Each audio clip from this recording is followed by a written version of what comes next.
Bonjour à tous, d'abord. Merci d'être là aujourd'hui avec nous. Donc effectivement, comme on a pu nous introduire, nous sommes Violence Plurielle, donc un service d'accompagnement des femmes victimes de violences entre partenaires et fondé sur le genre. Donc en quelques mots, je vais vous présenter le collectif des femmes, puis notre service, donc Violence Plurielle, nos différentes approches de travail et les spécificités de l'accompagnement des femmes migrantes victimes de violences conjugales.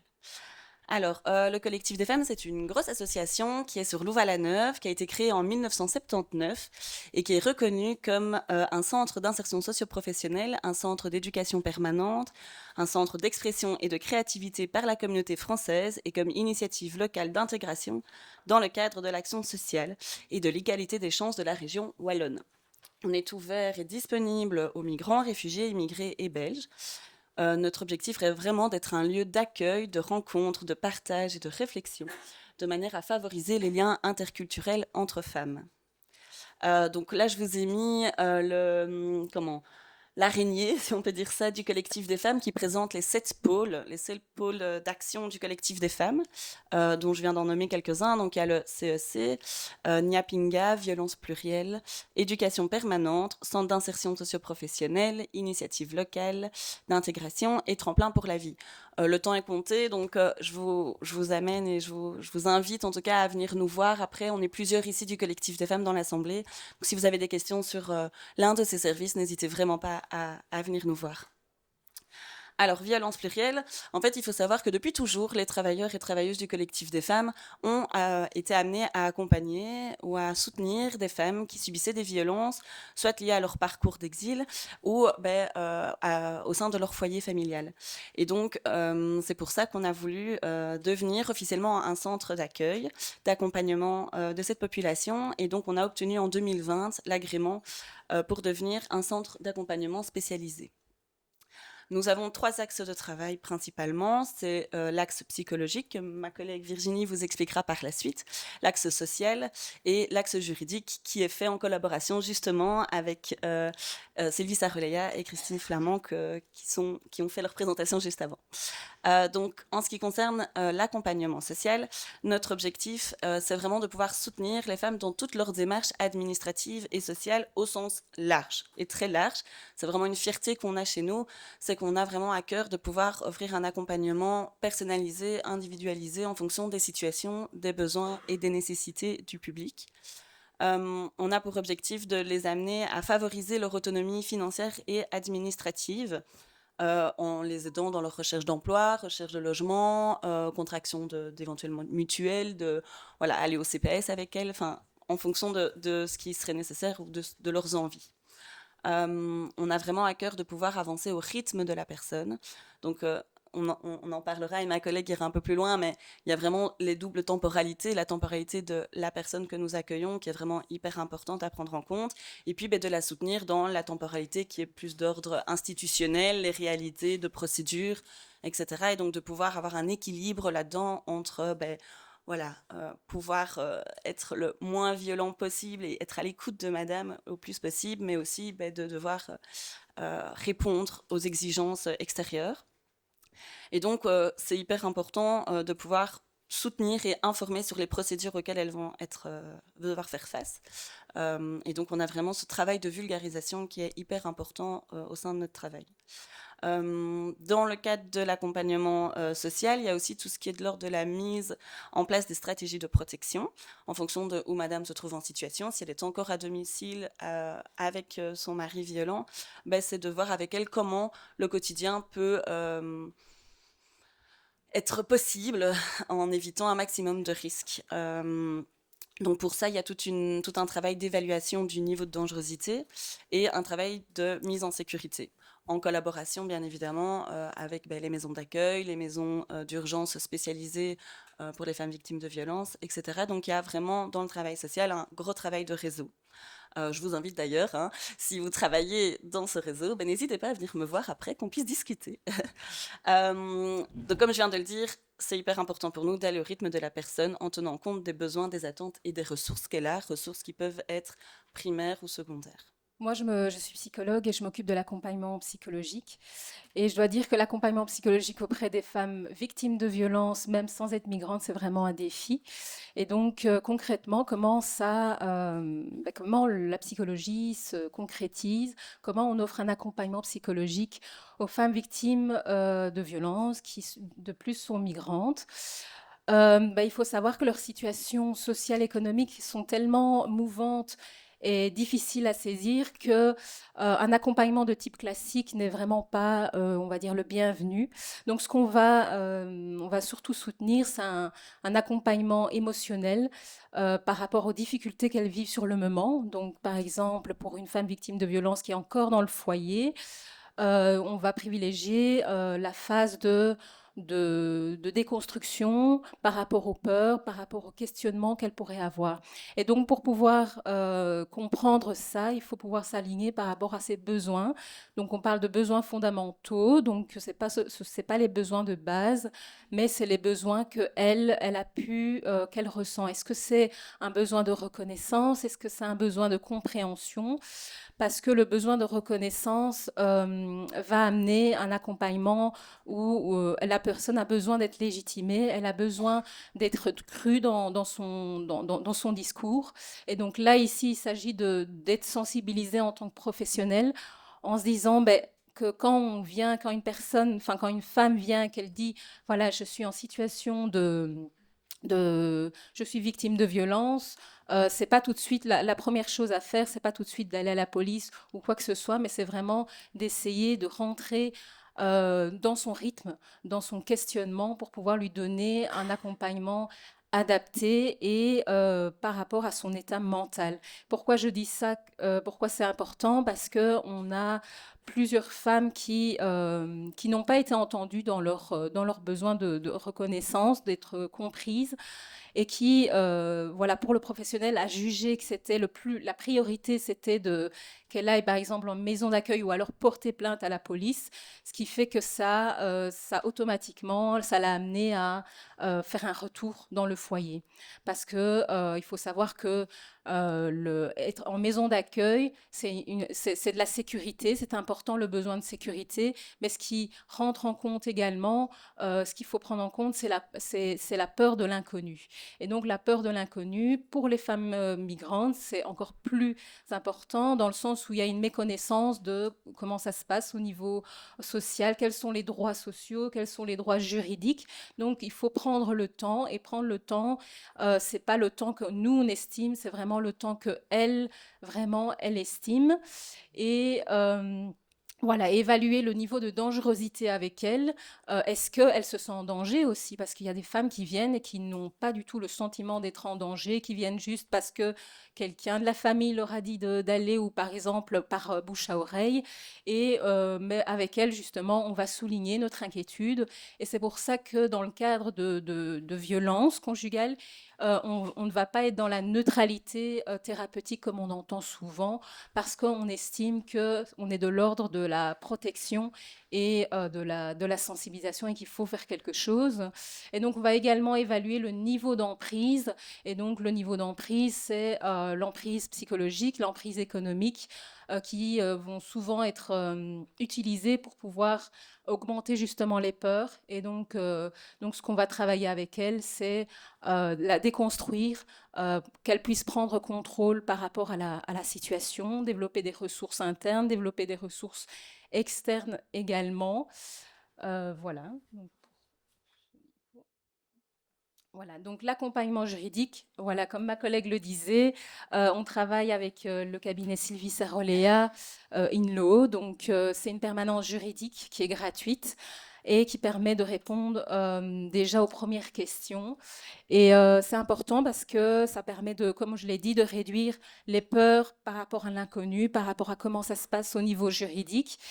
Et aussi bien souligner, bien aussi travailler avec les personnes le besoin de reconnaissance et le besoin de justice aussi. Il faut distinguer les deux. Donc, il y a le besoin de reconnaissance, et ce besoin de reconnaissance est vraiment légitime par rapport, qu'on soit ami, qu'on soit assistant social, elle a besoin d'un cadre d'écoute, un cadre bienveillant.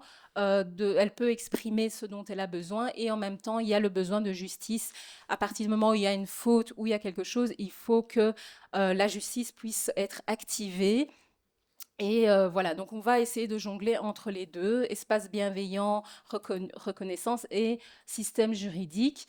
Et donc, ce qu'on a fait, c'est que dans l'accompagnement judiciaire, on s'est rendu compte que c'était très compliqué pour les femmes d'aller porter plainte.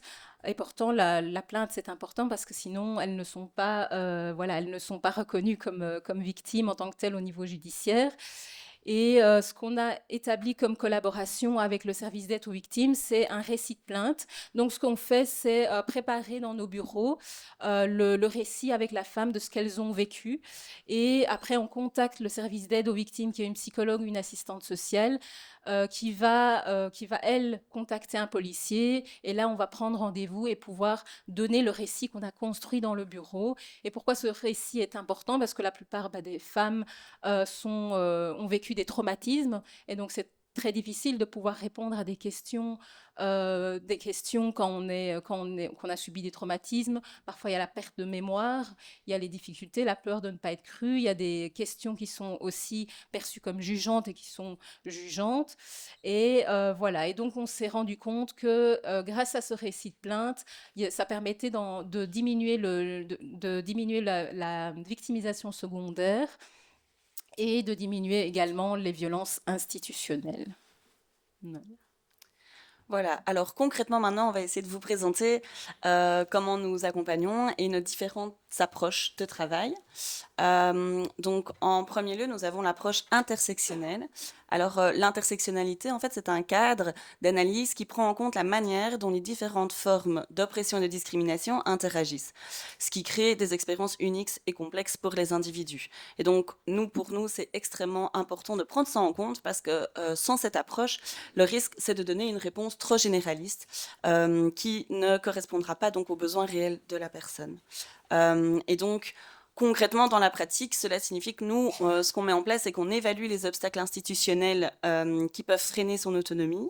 On travaille en réseau avec des associations spécialisées, comme le cabinet INLO, le SAPV, et toutes d'autres institutions dans le réseau. On assure un suivi juridique spécifique en collaboration avec des avocats spécialisés, comme je viens de le dire. Ah oui, c'est encore moi. En deuxième lieu, donc c'est l'approche holistique. Alors l'approche holistique, c'est l'idée de prendre en compte finalement toutes les problématiques que peut traverser une personne économique, sociale, culturelle, politique et autres, et de permettre d'offrir un accompagnement à 360 degrés. Donc l'idée, c'est vraiment tout simplement de prendre la personne dans toute sa globalité, de ne pas s'arrêter uniquement au simple fait d'être victime à l'instant T ou d'avoir eu un fait de violence, mais de prendre en compte tout ce qui l'entoure, le fait qu'elle soit maman par exemple, qu'elle ait un travail, voilà, de pouvoir vraiment tout prendre en compte. Et donc dans la pratique, concrètement, c'est l'accompagner dans ses démarches administratives, telles qu'obtenir des aides sociales, les ouvertures de droits, dans le but de lui permettre une autonomisation, et de travailler donc sur toutes ces difficultés. Donc l'approche de proximité, donc c'est une approche qui vise à aller accompagner les personnes dans les structures sociales. Donc c'est un accompagnement physique, et donc cet accompagnement est important parce que la plupart des personnes parlent très peu la langue, ou alors elles n'ont pas encore les codes, elles n'ont pas les codes sociaux. Et tout simplement aussi pour les victimes de violences qui sont belges, elles ont tellement été dans l'isolement que voilà, aller se confronter à des institutions, c'est très compliqué, et c'est, on va dire, leur déconfinement. Les premières relations qu'elles ont, c'est avec les professionnels, et donc c'est vraiment important, et on veut sensibiliser aussi par rapport à toutes ces professionnels, ces structures d'aide, de dire que l'accueil est important pour les femmes migrantes victimes de violences, parce que c'est le lieu de resociabilisation, de reconnexion à la société. Et donc, si c'est le lieu de reconnexion à la société, on voit que visiblement qu'il y a un manquement, il y a des violences institutionnelle. Et donc voilà, justement, l'approche de proximité nous permet d'avoir un rôle de témoin, de pouvoir être témoin de ce qui se vit au quotidien dans leur environnement, de ce qui est, de ce qui s'interagit dans les différentes sphères, et de pouvoir apporter, apaiser, servir de médiateur, et de pouvoir réduire les violences institutionnelles, le fait d'être là, le fait de... C'est pas simplement que la personne, le professionnel est violent en tant que tel, c'est juste que, on va dire que ses missions, le fait de ne pas être formé, la personne va avoir une attitude qui ne va pas, qui ne correspond pas aux attentes et qui n'est pas appropriée.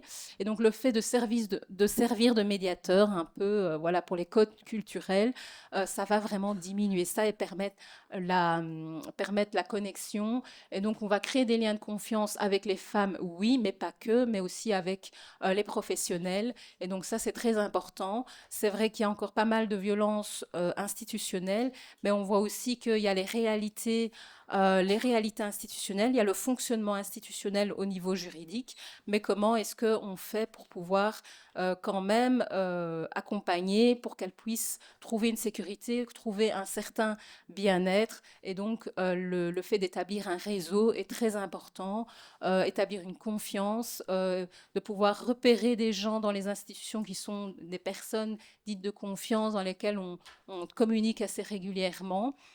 C'est vraiment essentiel pour nous, et c'est ce que permet cette approche de proximité qui est plutôt assez fatigante aussi, parce que c'est accepter de courir partout, c'est accepter de prendre le bus 1 heure. Donc voilà, mais ça en vaut la peine et ça donne des résultats.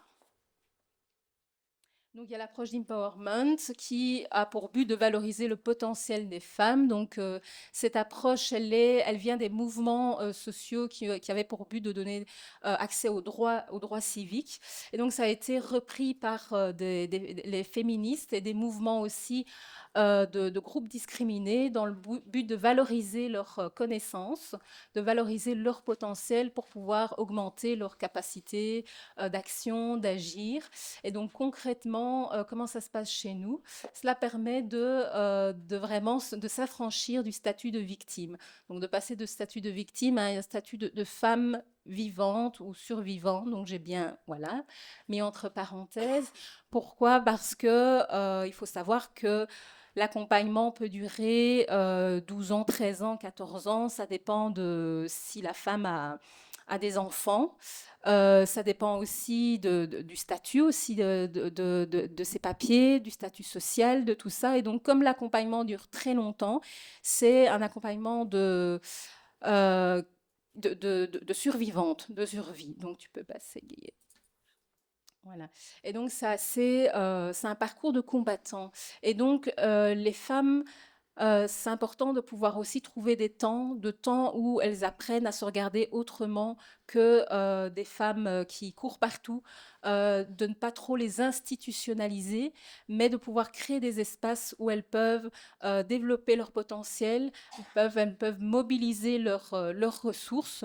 Et donc moi, j'ai le témoignage d'une dame qui avait mis fin à un entretien psychologique en me disant voilà, j'en ai marre de toujours d'être vue comme mendiante aux yeux des institutions. Et donc, pour moi, c'était, voilà, je l'ai pris un peu en disant oui, oui, mais finalement, c'est la première fois où je trouve qu'elle a posé un choix. Finalement, quand est-ce que s'arrêtent les violences? Parce qu'entre les violences entre partenaires, entre les violences institutionnelles, toutes ces injustices, elles commencent parfois quand on dit non, quand on s'arrête. Et elle a décidé de poser ce choix d'arrêter parce qu'elle en avait marre de mendier. Et donc, c'est vrai, pour elle, c'est vrai que c'est important pour nous, c'est que ces personnes-là, elles demandent des services, elles requièrent d'un accompagnement psychologique et social, mais ce sont aussi des personnes qui sont des femmes, qui ont besoin d'être valorisées en tant que telles, en tant que personnes qui pensent, en tant que personne qui est capable de travailler. Et pour ça, il faut pouvoir aussi sortir des institutions et voir la vie autrement. Et c'est ce que nos ateliers de groupe peuvent permettre, notamment. Et donc, on leur propose un espace un espace chez nous où elles font des ateliers elles-mêmes, elles animent. Et on a déjà vu que par là, certaines, après cet atelier, ont postulé pour faire un groupe, une formation d'art-thérapie et de sortir de là. Donc ça permet de renforcer l'estime de soi. Renforcer l'estime de soi, comment? À travers la réconciliation avec soi, la réconciliation avec les autres et avec la société, ce qui n'est pas une mince affaire. Donc on souligne aussi que l'approche d'empowerment veut plutôt centrer sur le potentiel des femmes plus que le pathologique. Voilà. Donc maintenant, ce qui concerne vraiment, donc vous avez pu, hein, je pense, entendre tout au long de notre présentation qu'il est nécessaire de s'adapter, de pouvoir, en tout cas, prendre en compte les spécificités des situations individuellement. Et donc, on a vraiment à cœur de faire attention à ce que notre accompagnement soit le plus, le plus adéquat, le plus juste, le plus adéquat en tout cas, spécialisé. Et donc, c'est vrai que on dit toujours, et je ne l'ai pas présenté tantôt, mais il y a une différence entre une femme étrangère, migrante, victime de violences conjugales et faisant partie par exemple de la communauté LGBTQIA+, ne va pas subir les mêmes violences qu'une femme blanche, cisgenre, hétérosexuelle, ici en Belgique. Et donc c'est vraiment ça qu'il faut pouvoir prendre en compte. Et donc il y a différentes spécificités qu'on a pu, cette liste n'est probablement pas exhaustive, mais qu'on a pu remarquer dans l'accompagnement. Tout d'abord, c'est de prendre en compte que les victimes sont face à une vulnérabilité accrue due au statut administratif. Donc ça a été présenté donc par nos collègues juste avant. Certains... Et surtout, le regroupement familial, par exemple, est vraiment un élément clé à prendre en compte dans l'accompagnement qu'on offre. Il ne faut pas, enfin, en tout cas, on déconseille vivement de dire à une bénéficiaire maintenant, c'est important, il faut pouvoir prendre en compte son titre de séjour. Il y a bien évidemment l'obstacle linguistique et la méconnaissance des dispositifs d'aide. Ça, c'est bien évidemment aussi à prendre en compte. En tant que travailleur, c'est vrai qu'on va avoir tendance à... On a beaucoup de dossiers, on doit avancer, on a une conférence pour dans 5 jours, qu'on n'a toujours pas travaillé. Vite, vite, vite. Non, en fait, n'oublions pas que nous travaillons toujours et avant tout pour la personne que nous avons devant nous.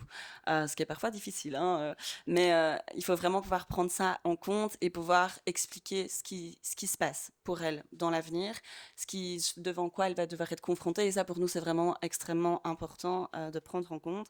Et puis, il y a l'isolement social et familial. Malheureusement, beaucoup de nos bénéficiaires n'ont pas de famille ici en Belgique, ou très peu, ou peu de contacts, n'ont pas vraiment d'amis, ou pas eu l'occasion, parce que soit monsieur a obligé madame à rester à la maison, ou tout simplement, c'est un petit peu difficile de pouvoir créer du lien. Et donc, c'est important aussi dans notre accompagnement de prendre ça en compte, de valoriser s'il y a bien évidemment des ressources. Un suivi n'est pas le même si madame peut compter sur une sœur qui peut l'héberger en urgence ou sur des personnes de confiance. Donc, c'est à prendre en compte en tout cas dans notre accompagnement. Donc il y a les spécificités dans l'aide psychologique et les phobies institutionnelles. Et donc ces deux derniers points montrent à quel point c'est très important de se remettre en question en tant que professionnel et en tant qu'institution. En tant que professionnel, pourquoi? Parce que lorsqu'on veut aider, accompagner une famille migrante, il faut se rendre compte que quand on veut travailler la relation, les notions de famille, les notions de couple diffèrent en fonction des cultures. Et donc, il ne s'agit pas de venir avec des théories psychologiques préconçues. Il s'agit vraiment d'ouvrir un espace qui favorise la rencontre, le dialogue. Et puis aussi, il faut savoir que par rapport à la notion de violence, à la notion de victime, ça diffère en fonction des femmes et des cultures. Et donc ici, par rapport à l'institution, moi je remets en question, quand je travaille l'autonomisation, justement, qu'est-ce que ça veut dire l'autonomisation en fait pour une femme migrante qui elle, s'est construite au niveau de son identité dans une collectivité, où on n'a pas appris à se penser en jeu, on n'a pas appris à se penser en tant que femme. Donc il faut vraiment se poser la question, remettre en question ces théories et aussi la culture des femmes pour ne pas que ce soit des outils pour asseoir une quelconque domination et tirer profit de son corps ou tirer profit de ses ressources.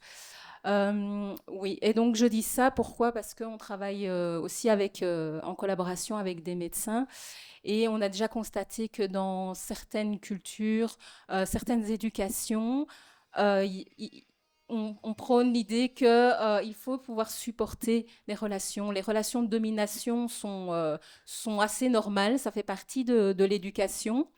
Et donc, ce qu'on va faire, c'est de sensibiliser en disant que le corps, finalement, ces femmes-là, la souffrance, elle n'est pas elle n'est pas invisible, elle est invisibilisée à partir du moment où on n'a pas conscience de tout cet impact culturel ou d'éducation.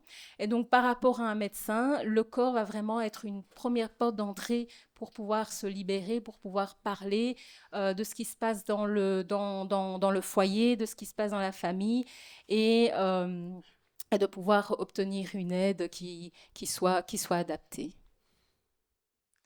Voilà, bah écoutez, on vous remercie pour votre écoute. Je pense que ça va être bientôt